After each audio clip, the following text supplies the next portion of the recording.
Hey everybody, it's 9 o'clock and 9 o'clock is with me, Father Warner.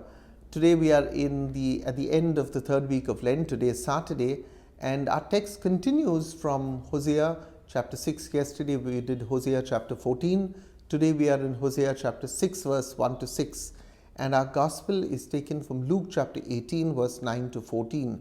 So I've entitled today's teaching Repentance from the Heart.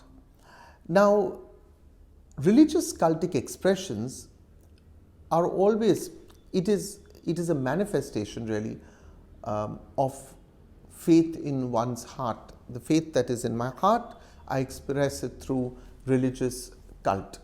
Yet, cultic expressions can also be hollow. They can end up being meaningless when they are performed perfunctorily. You know, the altars of the Temple of Jerusalem and the altars of those in Samaria never ran out of blood at the time of the prophet Hosea. Sacrifice of every single animal drenched the altars, and yet every act in the temple had clearly become another activity, and prayer had become an empty show of piety.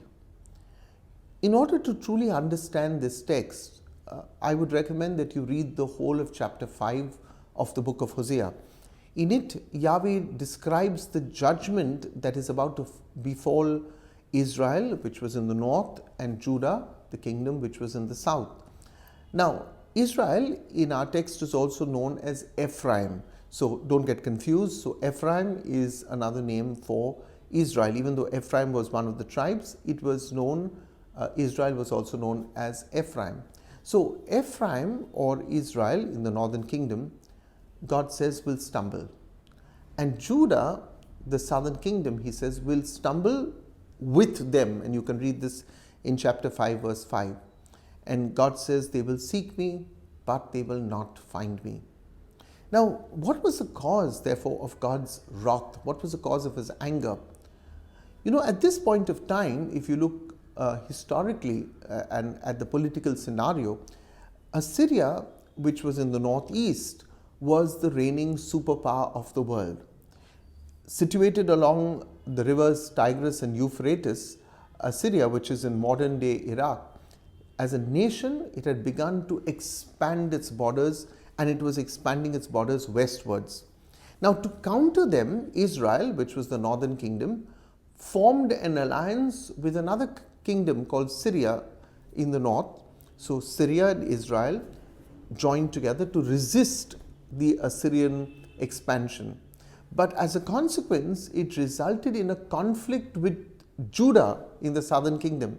Why? Because Judah in the southern kingdom allied itself with Assyria. So Judah and Assyria were together, and Syria and the northern kingdom were together. So what's really happening? Brothers are going to fight brothers with ungodly nations as their allies. And watch this, very often it happens. When a family splits, one brother fights another brother, and to assist them, they take ungodly people, who really don't care about the matter at hand.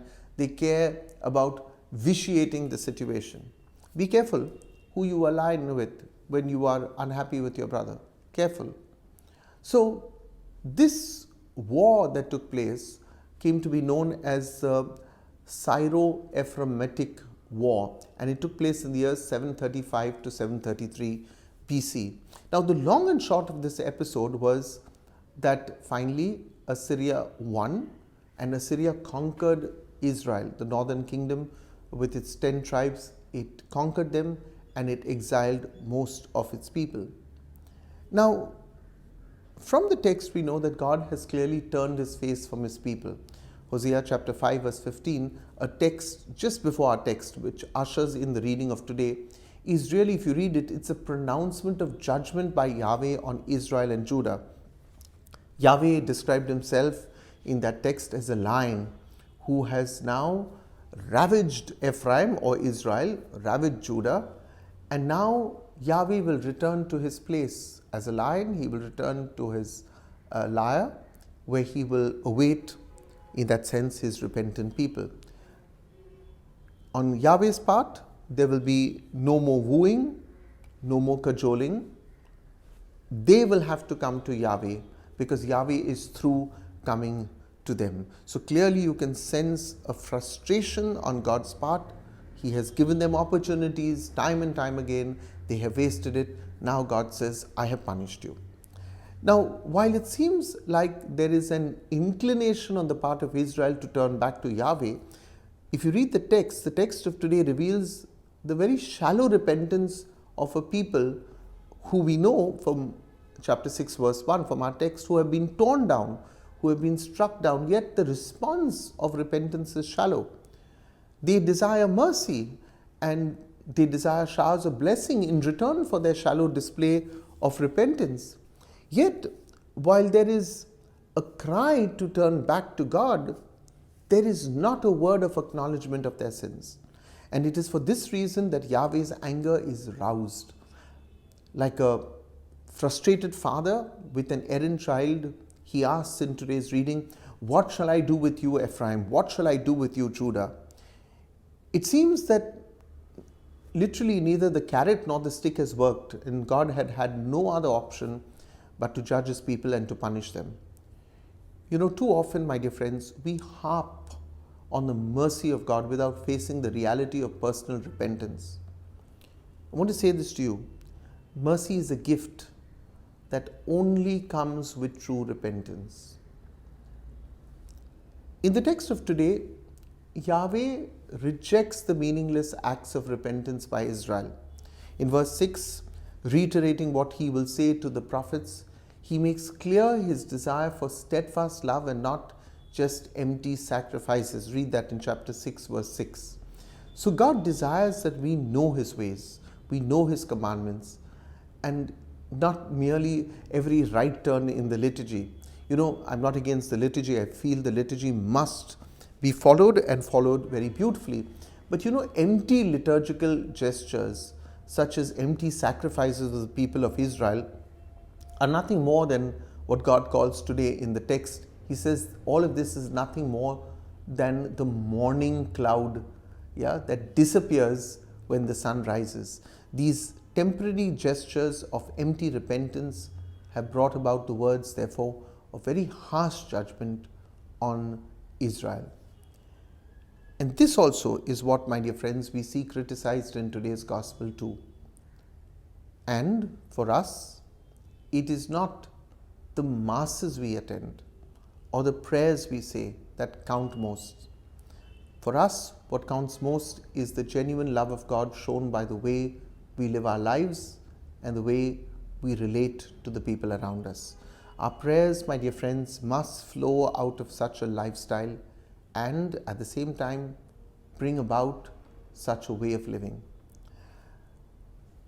Today, I have recorded this teaching in advance because by the time you listen to this teaching, I will be in Goa. I planned to surprise my mother this morning, so it's 9 o'clock at present, but I would have already surprised her at 7. I planned to go to Goa the day before and then drive to Porvorim to the Holy Cross Chapel where my parents go to daily Mass. I'm going to slip into the sacristy quite quietly and then hopefully, God willing, at the entrance hymn walk out with the priest, the other priests who will be appointed to say the Mass and celebrate my mother's birthday Mass with her. And then of course spend the day with them. I'll be back in Bombay. I just thought, let's go to Goa. Let's spend some time with my mother on her 78th birthday. So God bless you, Mommy. If you watch this during the day, God bless you. Thank you for everything you've been to Sean, Sharida and myself, for all your love, your kindness. And I pray each day for your health. I know you've been struggling a bit with health, but God has blessed us and blessed our family and blessed Daddy, all of us with every good thing. And I'm truly grateful to God for giving you to our family. And to all of you, do say a prayer for my mother. I'll see you tomorrow at 9 o'clock. It's a Sunday, the fourth Sunday of Lent, and we'll do a reflection based on the Gospel of tomorrow. Bye for now.